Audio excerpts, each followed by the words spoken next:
Hello, I want to share this story with you, That Pesky Rat by Lauren Child. I like this story. It's funny and it's also very touching. It's all about a brown rat that lives in a dustbin, and above all, he wants to be a pet. He wants an owner. I'm a brown rat, a street rat, but people call me that pesky rat. I don't know why. They say I smell, but that's not my fault. It's all the dirt. Sometimes when I'm in my bed in the crisp packet, I look up at all the cosy windows and wonder what it would be like to live with creature comforts, to belong to somebody, to be an actual pet. Most of all, I would like a name instead of just that pesky rat. And there he is, in his crisp packet for his bed, looking up at all the apartments. My friend Pierre, who is a chinchilla, is looked after by a rich lady called Madame Fifi. He has a very glamorous life.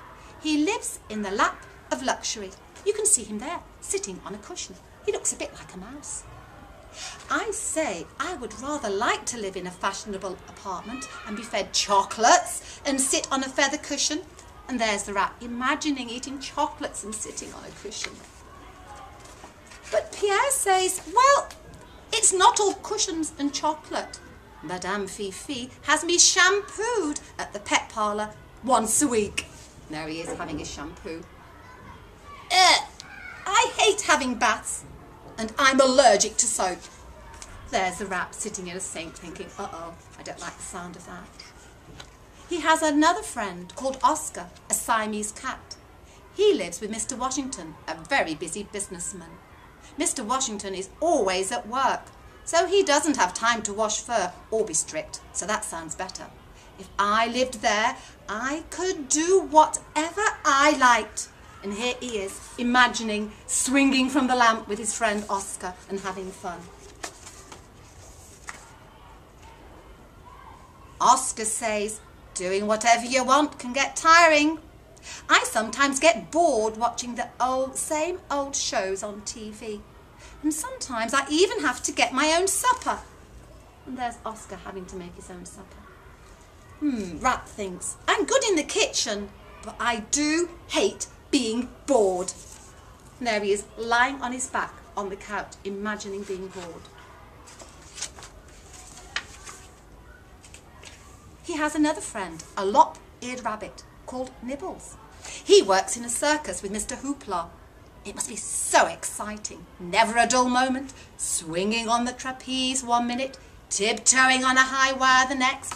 And there's the rat in the tutu, imagining he's on the high wire.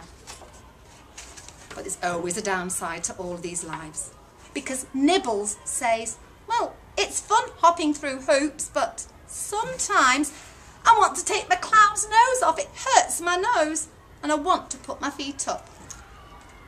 Maybe it's a bit nerve-wracking being on a high wire. I think I'd like an owner who sits around a lot, like Miss Sinclair.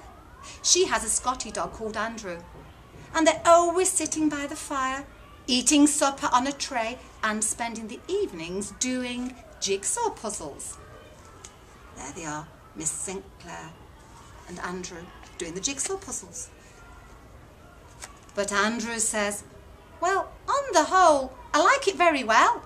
Miss Sinclair is good company, but sometimes it's rather embarrassing when we go out shopping, because Miss Sinclair makes Andrew wear a little hat and a coat. Ugh! I don't think clothes would suit me, thinks the rat, but he's desperate. He would do anything to get an owner. So in the morning, I go to the pet shop and I ask Mrs. Trill if she has an owner who might want me. There he is looking up at her. She says there's not much call for brown rats. I'm afraid they aren't very popular with the public. I say, I don't see why not. I'm really good company. I'm always popping up where you least expect me to, and I'm happy to eat anything, even if it's been slightly nibbled. Mrs. Trill says, well, you could always make a notice and put it in the window. You never know. And I'm going to stop there. All I'm going to say is it has a happy ending And if you want to find out more, maybe your teacher will borrow the book from me. I hope you enjoyed the story. Bye.